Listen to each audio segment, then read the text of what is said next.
নমস্কার। আজকে আলোচনা করব এই মাসের মিডিল অবস্থা থেকে পরের মাসের মিডিল পর্যন্ত, প্রথম দিকটা পর্যন্ত, মিডিল না ঠিক প্রথম দিকটা পর্যন্ত, যেটা আমি প্রত্যেক মাসেই আপনাদের কাছে প্রেজেন্টেশনটা করি। এটা চলছে জুন মাস, অর্থাৎ জুন মাসের 10 তারিখ থেকে জুলাই মাসের 10 তারিখ পর্যন্ত। জুন মাসের মাসিক রাশি বলতে আপনাদের কাছে অবশ্যই প্রেজেন্ট করেছি, কেন মানে মেজর গ্রহ তো ট্রানজিট করেছে, কিন্তু সারাটা মাসের মধ্যেই কিছু না কিছু গ্রহ তার নয় রাশি ট্রানজিট হচ্ছে, না তার নক্ষত্র ট্রানজিট হচ্ছে।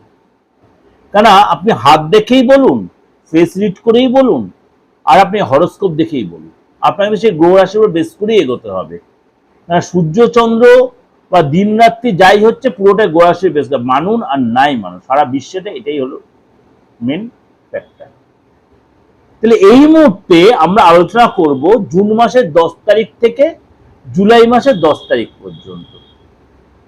জুন মাসের 10 তারিখ থেকে তার মধ্যে গ্রহ রাশির সিচুয়েশন 21 তারিখে যেমনি মঙ্গল তার নিজ রাশি মেষ রাশি ছেড়ে বৃষ রাশিতে প্রবেশ করবে। বুধ 22 তারিখে মিথুন রাশি ছেড়ে কর্কট রাশিতে প্রবেশ করবে। সেখানে অলরেডি বৃহস্পতি, দেবগুরু বৃহস্পতি উচ্চ হয়ে বসে আছে। এরপর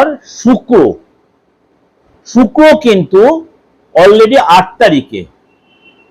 তারিখে কিন্তু তার গমন করেছে আপনার কর্কট রাশি মিথুন ছেড়ে।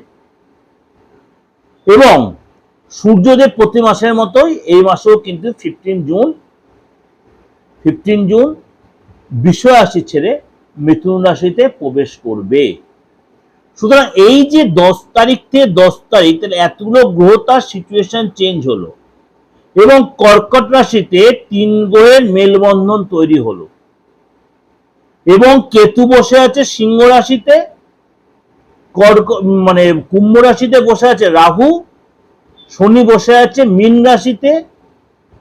এই সিচুয়েশনটা সারাটা মাস বলবো না, 10 to 10 অর্থাৎ 10ই জুন টু 10ই জুলাই আপনাদের কেমন যাবে।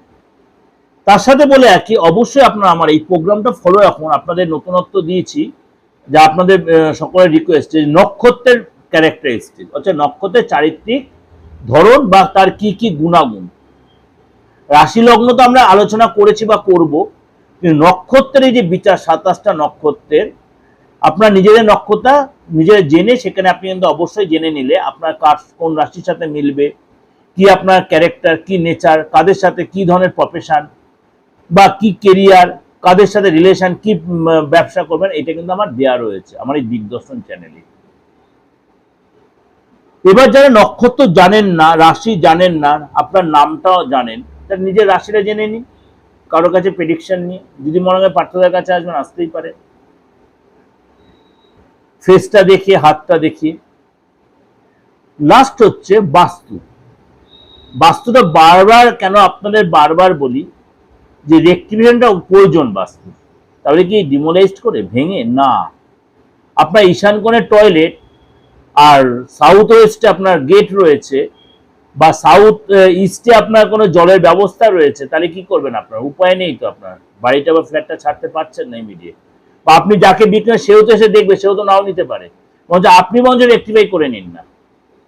হ্যাঁ, রেক্টিফাই করলে রেজাল্ট পাওয়া যাবে, হ্যাঁ পাওয়া যাবে, নিশ্চয়ই পাওয়া যাবে। এখন অ্যাস্ট্রোলজি অনেক উন্নত হয়ে গেছে, অ্যাস্ট্রোলজিটা অনেক উন্নত হয়ে গেছে, যেমনি মানে আপনার চিকিৎসা শাস্ত্র অনেক উন্নত হয়েছে, অ্যাস্ট্রোলজিটা অনেক উন্নত হয়েছে। সুতরাং আপনাকে এটার উপর ভরসা করে চলতেই হবে, মানুন আর না মানুন। ভরসা যদি করতে পারেন তাহলে আপনি ডেভেলপও পাবেন। চলুন তাহলে আলোচনা করে আজকে আপনার রাশি কি বলছে, গো রাশির উপর সিচুয়েশন বেস করে। মকর রাশির আপনার জন্য কি অপেক্ষা করে আছে। আপনার কিন্তু 10 তারিখের পর থেকে হেলথ কিন্তু ভালো হয়ে যাবে। এই সময় কিন্তু আপনার মানে কোথাও ঘুরতে যাবেন, কোনো সিদ্ধগুরুর আশ্রমে যাবেন, সময় কাটাবেন, আর্থিক আরো ডেভেলপ করে মার্গারি অর্থ পড়ে আপনি কিন্তু অনেকটা আপনাকে তারপরে প্রেশার ক্রিয়েট করতে হবে, তাহলে কিন্তু অর্থটা পাবেন। এবং ভাই বোনের সাথে আপনার রিলেশন ঠিক হবে, কোথাও একসাথে ঘুরতেও যেতে পারেন।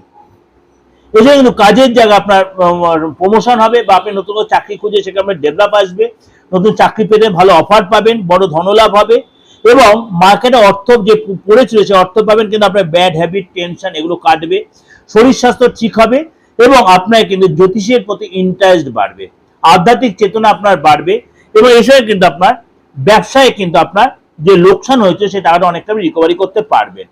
এবং আপনাকে এই সময় কিন্তু দূরস্থানে কোথাও ঘুরতে প্ল্যান করতে হবে, এবং সামাজিক কাজে আপনার কিন্তু ইন্টারেস্ট বাড়বে। ফ্যামিলিতে আপনার কিন্তু কোনো খরচ হবে বিজলির পারপাসে, ইলেকট্রিক পারপাসে, বা আপনার কোনো রিপেয়ার রিনোভেশন এর পারপাসে খরচ হবে। সন্তানের সাথে একটু আপনার তর্ক বিতর্ক, সন্তানের হেলথ নিয়ে একটু ডিস্টার্ব হতে পারে। চাকরি যারা পদলাভ ধনলাভ হতে পারে, হওয়ার সময় প্রবল নতুন কোনো চাকরি অফার, নতুন সুযোগ আসতে পারে। ব্যবসা যারা কিন্তু আপনার রিনোভেশন, নতুন কোনো প্রোডাক্ট লঞ্চ, বা আপনার কোনো আইটেম মার্কেটের অ্যাড করা, এগুলো আপনার হবে। অর্থাৎ আপনি যে খরচ করে সেই খরচটা আপনি তুলতে পারবেন। দাম্পত্য লাইফটা আপনার ভালো হবে, একসাথে পূজা পাঠ করবেন। বা আপনি যদি মনে করুন বিয়ে শাদী করেছেন, কিন্তু আপনার হাজবেন্ডের একটা বনিবনা ফ্যাক্টর ছিল, কিন্তু সেটা আপনার আস্তে আস্তে সেটিং থাকবে, আপনার মধ্যে একটা ঠান্ডা রিলেশন তৈরি হবে, অর্থাৎ রিলেশন যেটা ডিস্টার্ব হয়েছে সেটা অনেকটাই ঠিক হয়ে যাবে। এটা যে আপনাদের ওভার একটা প্রেজেন্টেশন দিলে অবশ্যই আপনাদের ভালো লাগবে, অবশ্যই আপনাদের উপকারে লাগবে, অবশ্যই কাজে লাগবে। কেন মঙ্গলের এই যে সিচুয়েশনটা চেঞ্জ হয়েছে সেটাও আপনার জন্য খুব কার্যকরী। ভালো থাকবেন। যোগাযোগ করতে হলে যে কোনো তন্ত্রীতে, যে কোনো কর্মের জন্য পার্থনাইজের আপনাদের সহযোগিতার জন্য রেডি, অনলাইনে অফলাইনে, প্রেডিকশনের জন্য, প্রতিকারের জন্য, সব রকমের জন্য।